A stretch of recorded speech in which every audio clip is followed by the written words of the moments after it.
Assalamualaikum warahmatullahi wabarakatuh. Selamat malam.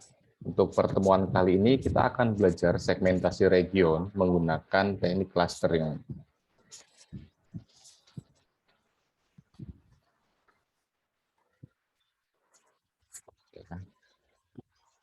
Untuk capaian pembelajarannya ada 4. Yang pertama, mahasiswa mampu memahami konsep dari segmentasi citra secara umum. Yang kedua, mampu memahami dan melakukan perhitungan segmentasi citra menggunakan metode berbasis clustering. Kemudian mahasiswa harus mampu mendemonstrasikan skrip MATLAB untuk mengimplementasikan metode segmentasi citra berbasis clustering. Yang keempat, ini mahasiswa mampu mengevaluasi hasil implementasi metode segmentasi berbasis clustering. Kemudian untuk region segmentation ini adalah proses membagi citra dalam beberapa daerah atau region, di mana piksel-piksel dalam satu region ini memiliki kemiripan fitur atau sifat. Citra hasil segmentasi ini berupa citra label, di mana satu label ini mewakili satu daerah. Tujuannya itu untuk menemukan himpunan piksel R1, R2, hingga RKN, sedemikian hingga semua piksel dalam region I ini memenuhi beberapa batasan similaritas. Metode yang digunakan secara dasar ada 3 ya, ada clustering base, di sini ada Cummins clustering dan masih Siemens clustering. Kemudian yang kedua ada region base menggunakan region growing dan watershed. Yang ketiga di sini ada graph base, kita gunakan split and merge. Masuk yang pertama, yang Cummins clustering. Di sini Cummins clustering ini memilih jumlah cluster yang tetap. Pertama, pilih pusat cluster dan alokasi poin cluster untuk meminimalkan error. Cummins clustering ini tidak dapat melakukannya dengan pencarian karena terdapat banyak kemungkinan alokasi. X ini dapat berupa himpunan fitur yang dapat dihitung dengan ukuran jarak. Untuk algoritma Cummins clustering sendiri, yang pertama, untuk langkah awalnya yaitu pilih sejumlah K titik data sebagai pusat cluster atau disebut dengan centroid. Kemudian iteratif step-nya yaitu di sini kita lakukan sampai pusatnya itu tidak berubah atau disebut juga dengan konvergen ya. Yang pertama, hitung jarak setiap titik data ke masing-masing pusat cluster. Kemudian tempatkan setiap titik data ke cluster yang mempunyai pusat yang paling dekat. Yang ketiga, update pusat cluster dengan menghitung mean dari titik-titik data dalam cluster tersebut.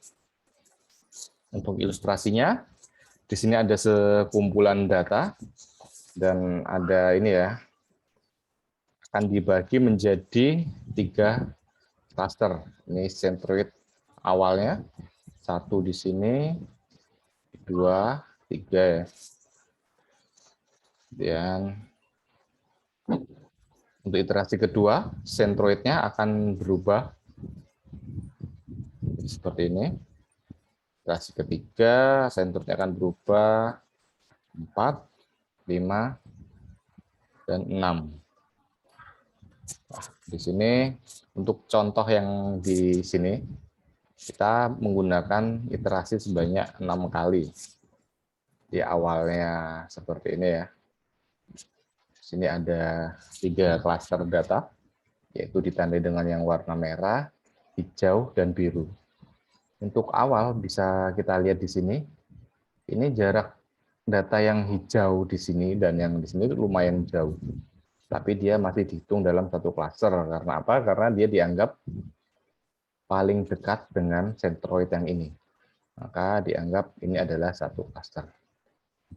Tapi setelah dilakukan iterasi sebanyak 6 kali, maka hasilnya akan berubah menjadi seperti ini. Di mana data-data yang di atas ini menjadi satu klaster, yaitu kita sebut saja klaster merah ya. Dan untuk klaster yang kedua, ini klaster hijau, hanya ada sedikit data. Dibandingkan dengan data awal, ini jumlahnya sangat berbeda ya. Ini yang klaster ketiga, ini klaster biru. Ini untuk contoh perhitungan dari Cummins clustering. Misal di sini kita punya data X, yaitu himpunan dari 2, 3, 4, 10, 11, 12, 20, 25, 35 ya. Di sini akan dibagi dalam 2 klaster. Atau K sama dengan 2, menggunakan ukuran city block distance. Langkah awalnya itu dipilih K sama dengan 2 inisial centroid, yaitu centroid yang pertama, kita kasih nilai 2. Centroid yang kedua kita kasih nilai 4. Kemudian hitung distance dari setiap X terhadap masing-masing centroid, centroid pertama dan centroid kedua ya, dengan menggunakan perhitungan CityBlock. Oke, yang data pertama ini X sama dengan 2. Kita hitung jarak ke centroid pertama itu 0, 2 dikurangi 2, hasilnya 0 ya. Kemudian data pertama ini dihitung jaraknya dengan centroid kedua, 4 ya. 2 dikurangi 4, ya berarti jaraknya 2. Nah, ini kita lihat mana yang paling minimal untuk data pertama ini. Apakah dia masuk lebih dekat ke centroid pertama atau centroid kedua? Dari data ini kita bisa lihat dia yang paling dekat dengan centroid pertama. Kita beri label C1 atau cluster 1. Kemudian data berikutnya, data kedua. Sini nilainya 3 untuk X-nya. Untuk jarak dengan centroid 1, itu 1. Jarak dengan centroid 2, 1. Ya, ini kita pilih saja cluster 1 ya. Kemudian data ketiga, nilai X-nya sama dengan 4. Kita lihat jarak ke centroid 1, 4 dikurangi 2, itu 2 jaraknya. Kemudian jarak dengan centroid kedua, 4 dikurangi 4, 0. Yang paling minimal, yang paling dekat untuk data ketiga adalah di cluster, dengan centroid kedua. Jadi kita beri label C2 atau cluster 2. Dan seterusnya ya, dihitung sampai data terakhir dengan X sama dengan 35 ini ya. Tapi ini belum berhenti sampai di sini. Kemudian, di sini tempatkan titik-titik data dengan jarak terdekat ke cluster itu tadi. Dari yang cluster 1, ada 2 data, yaitu 2 dan 3. Sisanya 4, 10, 11, 12, 20, 25, dan 35 dia masuk ke cluster 2. Seperti ini. Kemudian update centroid atau pusat cluster. Untuk centroid 1, yaitu anggotanya ini ya, 2 ditambah 3 dibagi 2. Jadi kita update centroidnya jadi 2,5. Sedangkan untuk centroid kedua, kita update jadi 4 ditambah 10 ditambah 11 dan seterusnya ya. Hingga ditambah 35, kemudian dibagi jumlah datanya, dibagi 7. Di centroid yang baru yaitu 16,7. Kita ulangi, kita hitung jarak masing-masing data dengan centroid yang baru. Ingat ya, di sini kita sudah menggunakan centroid yang baru, hasil update yang ini. Dengan centroid 1 di nilai 2,5 dan centroid 2-nya di nilai 16,7. Nah, kita hitung sama seperti sebelumnya, masing-masing data dengan masing-masing centroid. Kemudian kita beri label yang paling dekat dengan yang mana. Nah, di sini ada perubahan. Bila sebelumnya untuk cluster 1 hanya 2 dan 3. Di iterasi kedua ini, untuk data ketiga dengan nilai X sama dengan 4, dia masuk ke cluster 1. Setelah didapatkan atau setelah selesai hingga data terakhir, sama ya, kita lakukan update pusat cluster atau centroid lagi. Jadi untuk centroid yang pertama, berubah menjadi 3. Untuk centroid kedua, berubah jadi 18,8. Ulangi lagi dengan centroid yang baru. Di sini kita lihat ada perubahan untuk data keempat dengan X sama dengan 10. Sebelumnya dia kita labeli dengan C2 atau cluster 2. Dan setelah dihitung menggunakan atau dengan jarak ke centroid yang baru, ternyata data keempat ini dia lebih dekat dengan cluster yang 1. Jadi kita tandai C1. Hitung sampai selesai. Kemudian lakukan lagi update pusat cluster lagi. Update yang untuk iterasi 3. Untuk centroid yang pertama, nilainya berubah jadi 4,75 dan yang kedua berubah menjadi 20,6. Nah, pertama kita hitung tiap data jaraknya dengan tiap-tiap sentroid. Kemudian kita labeli dengan jarak yang paling dekat. Seterusnya ya, ini 4, 5. Nah, dari iterasi 4 ke iterasi kelima, di sini sudah tidak ada perbedaan. Di sini ya, kita lihat untuk iterasi 4, dia 12, datakan 6 dengan nilai X sama dengan 12. Ini masuk klaster 1. Jadi di sini untuk klaster 1 ada 6 data, 2, 3, 4, 10, 11, 12. Dan klaster 2 di sini ada 3 data, 20, 25, dan 35. Kemudian di iterasi kelima pun sama seperti iterasi keempat. Maka dari itu proses berhenti ya, karena pusat klaster ini tidak berubah. Atau disebut dengan konvergen. Dan hasil clustering adalah hasil dari iterasi kelima. Kemudian untuk segmentasi image menggunakan Cummins ya. Kurang lebih mirip ya. Tentukan nilai K, di mana K ini sama dengan pusat atau sentroid. Tentukan sebuah feature vector untuk setiap pixel, misalkan ini warna, tekstur, posisi, atau kombinasi dari hal-hal tersebut. Dan bisa fitur yang lain. Kemudian tentukan ukuran similaritasnya atau jarak antara vektor-vektor tersebut. Misal di sini kita akan menggunakan Euclidean distance. Kemudian terapkan Cummins algorithm. Ini contohnya ya, dengan K sama dengan 3, berdasarkan fitur nilai intensitas atau grayscale.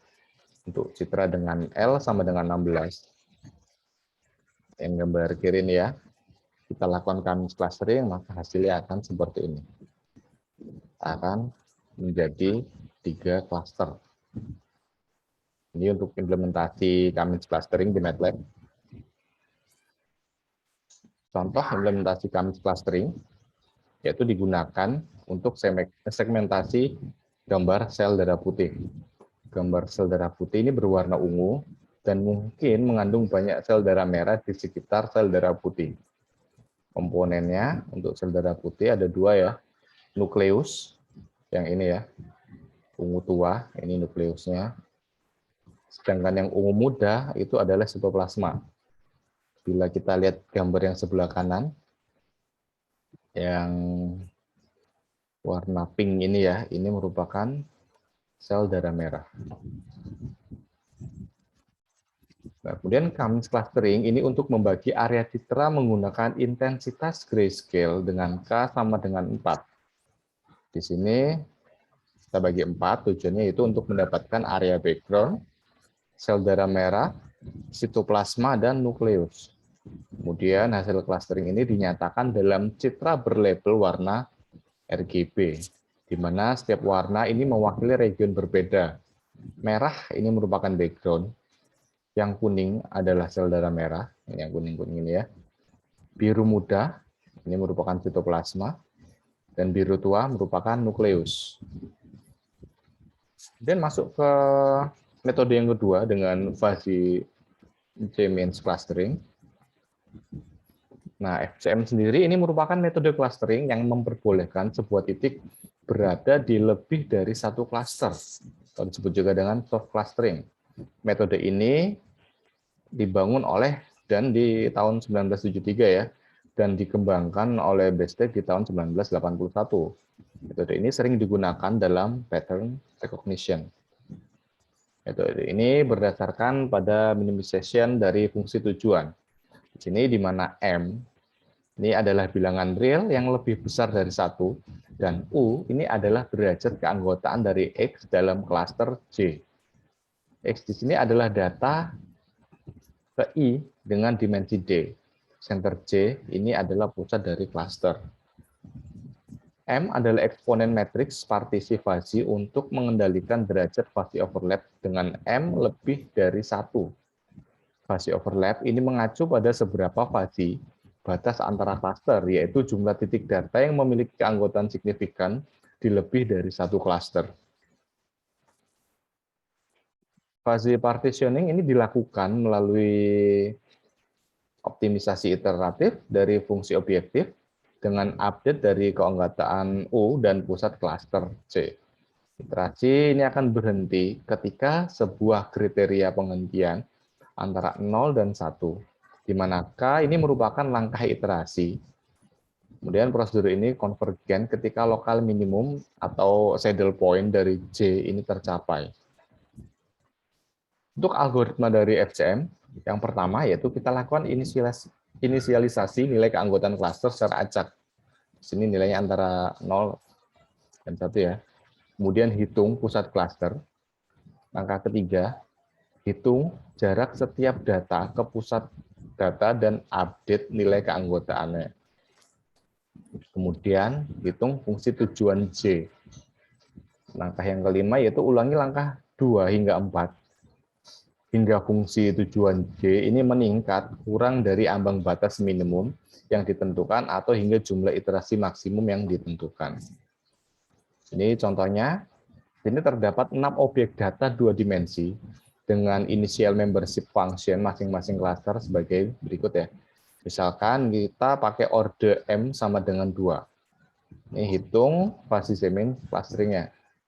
Ini ada 6 data untuk titik X dan titik Y-nya.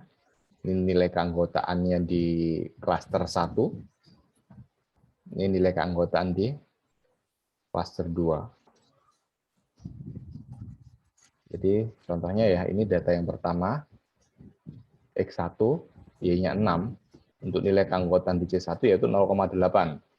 Dan nilai keanggotaan di C2 yaitu 0,2. Data kedua sama dengan 2, Y sama dengan 5. Derajat keanggotaan di C1 0,9 dan derajat keanggotaan di C2 adalah 0,1 dan seterusnya ya.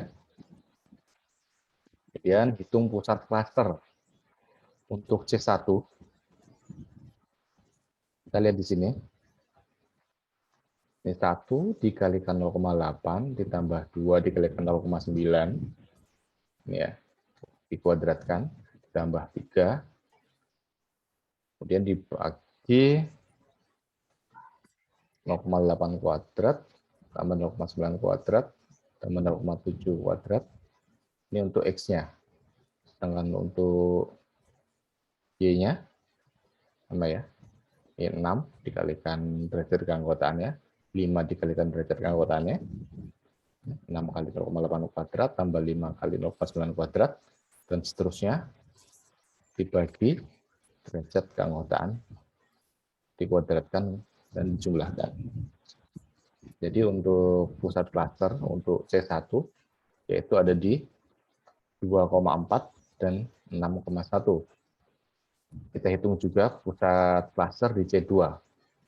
Caranya sama, tapi hasilnya yang untuk C2 ini ya di 4,8 dan 6,8. Setelah didapat pusat klaster, kita hitung jarak setiap data ke pusat klaster tersebut, kemudian update nilai keanggotaannya. Oke, untuk data pertama, di mana X-nya 1, Y-nya 6, kita hitung jaraknya ya, di sini 1,5. Jarak ke pusat C1 ini 1,5, jarak ke pusat C2 ini 4,6. Cara perhitungan jaraknya sama ya, kita pakai city block. Setelah didapat jaraknya, kita hitung derajat keanggotaan untuk masing-masing di C1 dan di C2. Untuk yang di C1, kita ikuti rumus yang di kanan atas ini ya. Ini 1 dibagi jaraknya ini 1,5 pangkat 2 per M min 1. Jadi M-nya kan 2. Jadi 2 per 2 dikurangi 1. 2 per 1 hasilnya jadi pangkat 2 ya. Ini ditambah 1,5 dibagi 4,6 kemudian dikuadratkan. Hasilnya 0,9. Kemudian untuk derajat keanggotaan di C2 ini 4,6 dibagi 1,5 kemudian dikuadratkan. bukan di kuadrat, sebenarnya dipangkatkan 2 per M-1 ya. Ini hasilnya 2, karena M-nya tadi kita sudah tentukan sama dengan 2 ya. Ditambah 4,6 dibagi 4,6 pangkat 2 per 2 dikurangi 1. Dipangkat 2, hasilnya 0,1.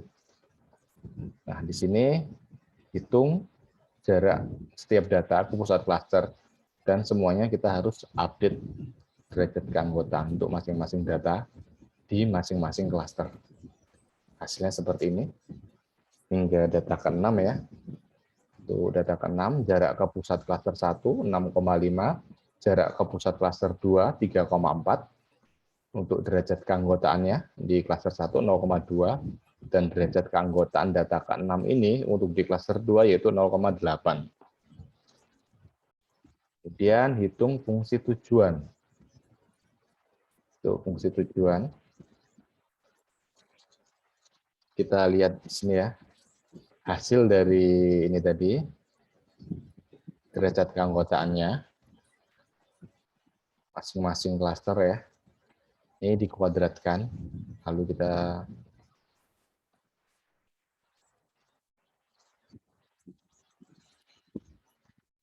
kalikan untuk C1 sendiri, di 0,9 kuadrat dikalikan 1,5 kuadrat juga, ditambah 0,9 kuadrat dikalikan 1,5 kuadrat, ini tetap, ini kebetulan jaraknya sama ya, 0,9 dikalikan 1,5, ini 0,6 kuadrat dikalikan 2,5 kuadrat, ini ya, dan seterusnya. Kemudian ditambah untuk yang C2. Contohnya 0,1 kuadrat dikalikan 4,6 kuadrat. Ya, dan seterusnya ya. Hingga yang terakhir di sini 0,8 kuadrat dikalikan 3,4 kuadrat. Nih, hasilnya 11,04 ditambah 12,61. Jadi fungsi tujuannya itu 23,65. Ini kita ulangi sampai maksimal iterasi atau fungsi tujuan JM ini lebih kecil dari ambang batas minimum yang kita tentukan. Kemudian apa sih perbedaan untuk Kamis dan FCM? Ini kita lihat untuk di schedule-nya ya. Untuk Kamis ya.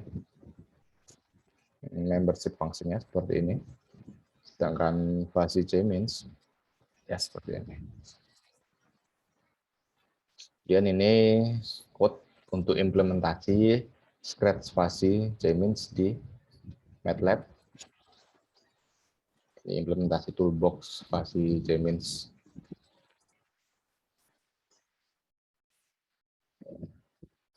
Ini contoh untuk clustering fasi JMins.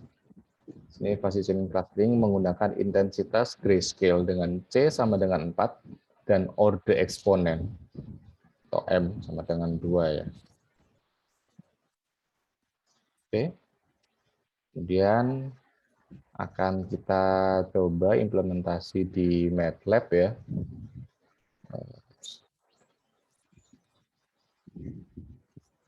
Yang pertama, K-means. Coba kita lihat dulu source code-nya. Ini fungsi clear all, close all untuk menutup jendela-jendela MATLAB yang terbuka sebelumnya dan menghapus variabel yang ada di workspace. Dan langkah pertama itu membaca citra input dan merubah menjadi grayscale ya. Ini untuk baca fungsinya kita pakai embed. Contoh gambar kita pakai ini IM001. Di sini sudah ada di sini image-nya. Dan kita tampilkan image aslinya. Dan kita rubah dari RGB ke gray level. Kita tampilkan image gray levelnya. Kemudian initial step-nya. Ini kita tentukan langsung. K-nya sama dengan 4 ya. Ini jumlah klasternya sama dengan 4. Kemudian untuk metode pengukuran jarak, kita menggunakan Euclidean. Kita cari tahu ukuran citranya.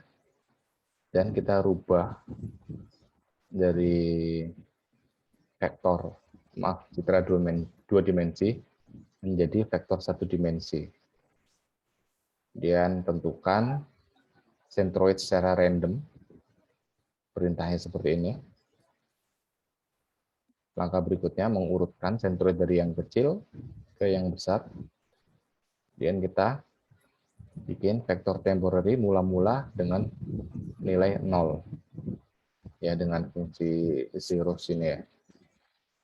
Kemudian ini adalah langkah iteratifnya.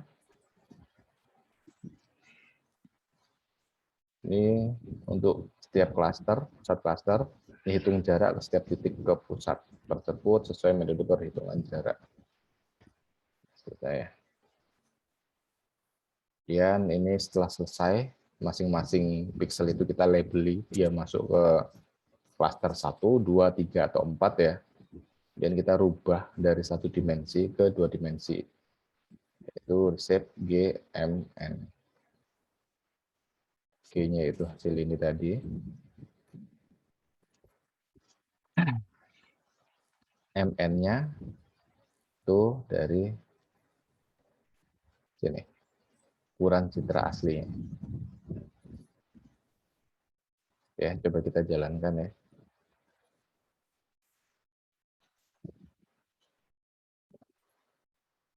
Ini ada 3 gambar. Ini yang pertama yaitu gambar asli, gambar RGB. Kemudian gambar kedua yaitu gambar gray level ya. Dan gambar ketiga adalah hasil clustering menggunakan K-means. Ini ada 4 cluster. Nih, kuning. Itu untuk background-nya, di sini untuk udara merahnya. Di sini ada biru tua ya, atau ungu ya. Ini untuk nukleusnya, dan yang warna apa ini? Ini beda sama yang sel darah merah ya. Ini untuk sitoplasma ya. Oke. Kemudian contoh berikutnya, ini K-means gray. Sama K-means, cuman kita menggunakan fungsi tools bawaan dari MATLAB. Jadi kita langsung menggunakan perintah K-means.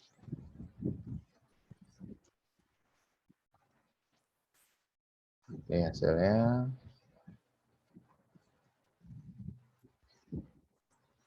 Ya. Kemudian untuk fuzzy J-means, yang pertama kita bikin code-nya sendiri. Sedangkan yang kedua ini itu dengan fungsi bawaan dari MATLAB. Kita coba yang pertama.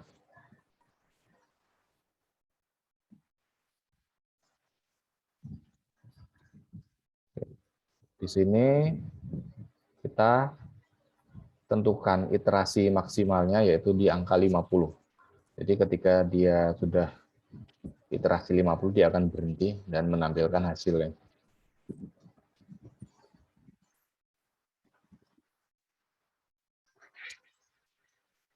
Oke, ini hasil dari clustering menggunakan FCM dengan iterasi 50 ya. Kemudian ini kita coba menggunakan FCM, fungsi bawaan dari MATLAB.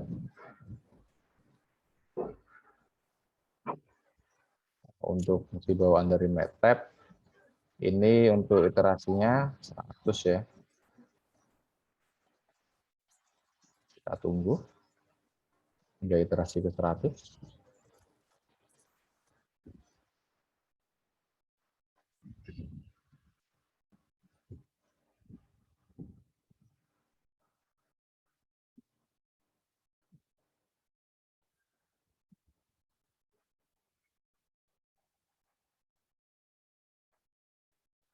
Ini hasil menggunakan fungsi bawaan MATLAB. Oke. Untuk materi segmentasi region, mungkin cukup sampai di sini ya. Jika ada pertanyaan, silakan masukkan pertanyaan Anda ke forum yang ada di Elita, atau bisa juga melalui kolom komentar yang ada di bawah. Terima kasih atas perhatiannya. Selamat malam. Wassalamualaikum warahmatullahi wabarakatuh.